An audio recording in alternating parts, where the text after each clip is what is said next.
Halo teman-teman, salam kenal. Gue Mutia Zara Feryani. Di video-video gue bakal banyak ngebahas tentang berbagai karya sebagai bentuk apresiasi gue dalam menikmati buku, film, musik, serial, dan masih banyak lagi. So enjoy!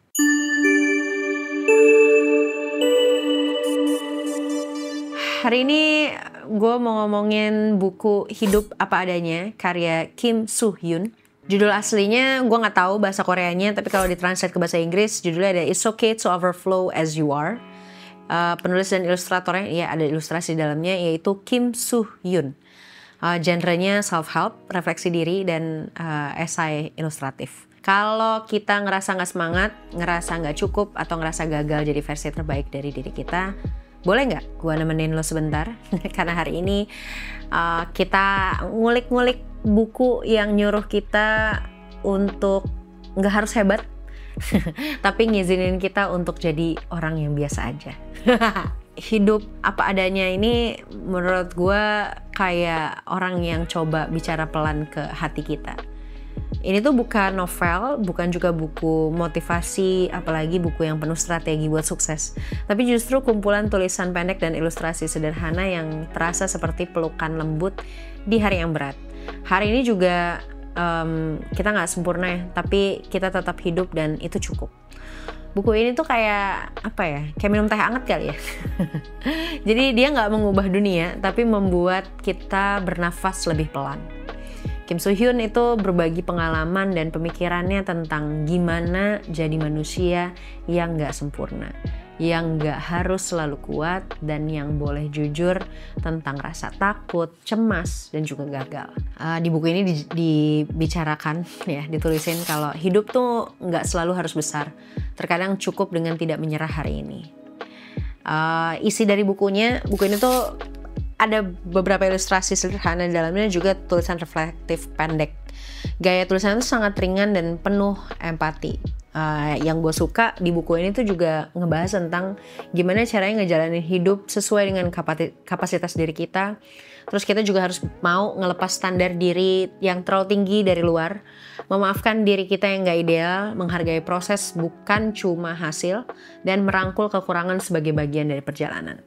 Kim Soo Hyun itu menulis tentang hal-hal yang sangat sederhana tapi sering kita abaikan. Tentang capek jadi orang yang harus selalu terlihat baik, tentang kecewa pada diri sendiri, tentang keinginan untuk berhenti tapi tetap bertahan, tentang hidup apa adanya, tanpa topeng, tanpa beban pencitraan. Kenapa menurut gue buku ini beda? Buku ini tuh nggak akan nyuruh kita untuk semangat dong, ayo dong gitu. Tapi buku ini tuh kayak bilang kayak nggak apa-apa, lu tetap berharga kok gitu. Walaupun lu sekarang lagi nggak ngerasa baik-baik aja, lu lagi ngerasa rapuh, tapi nggak apa-apa kok gitu. Dan kita nggak harus selalu kuat setiap saat, tapi kita bisa jujur bahwa kita sedang lelah gitu. Yang bikin buku ini istimewa tuh dia nggak mendorong, tapi cukup jadi company gitu, menemani. Buat kita yang lagi burn out, kehilangan semangat, atau cuma butuh ditemenin dalam kesunyian, buku ini tuh terasa seperti suara yang sangat menenangkan dari seseorang yang mengerti kita. Salah satu bagian yang paling menyentuh buat gua itu ada kutipan di buku ini. Tidak semua orang harus berlari, ada yang berjalan pelan tetapi tetap menuju ke depan. Ini buat gue si buru-buru, ini penting banget karena kalimat itu bikin gue sadar bahwa nggak semua orang punya energi yang sama, dan nggak apa-apa kalau kita sedikit bergerak lebih lambat dari yang lain. Yang penting kita tetap melangkah ke depan, ke tujuan yang pengen kita capai. Hidup apa adanya bukan tentang jadi luar biasa, tapi tentang menerima diri sepenuhnya dengan luka, dengan lelah, dan dengan semua ketidaksempurnaan. Kalau kita butuh teman di hari yang sunyi atau lagi belajar memaafkan diri sendiri, buku ini bisa jadi pelukan diam-diam yang kita butuhkan. Dan jangan lupa ya, kita tetap layak dicintai bahkan saat kita ngerasa kita lagi gak baik-baik aja.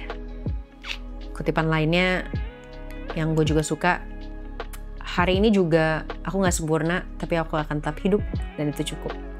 Gak semua orang harus berlari, ada yang berjalan pelan tapi tetap menuju ke depan. Kita nggak harus kuat setiap saat, tapi kita bisa jujur bahwa kita lagi rapuh. Itu 3 quote yang terngiang-ngiang di kepala gue.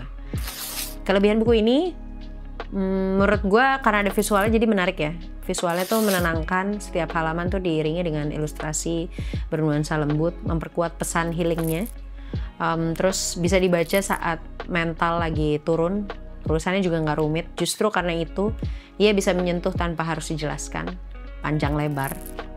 Terus buku ini juga sangat cocok untuk kita yang lagi burnout, overthinking, atau kehilangan arah. Tapi ada juga kekurangannya, tapi ini kayak relatif juga sih. Buat gue, mungkin ini bacaan yang kalau kita lagi pengen sesuatu yang berat, nah ini terlalu ringan. Karena nggak ada teori-teori psikologinya.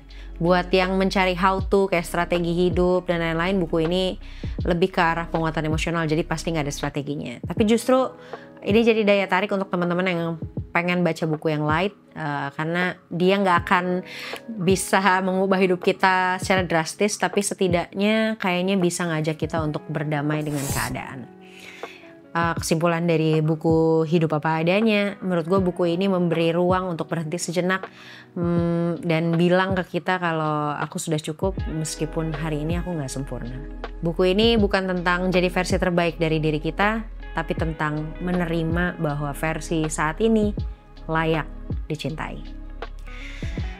Kalau teman-teman rasa video ini bermanfaat, silahkan teman-teman bagikan ke teman-teman lainnya. Kalau teman-teman ada suggestion buku lain untuk gue obrolin dan baca, silakan teman-teman tulis di kolom komentar. Begitulah, kadang kita sibuk banget pengen jadi lebih sukses, lebih pinter, lebih kuat, padahal jadi cukup pun udah sulit. Dan buku ini ngajarin kita bahwa jadi cukup pun gak apa-apa. Sampai ketemu di video-video selanjutnya. Bye!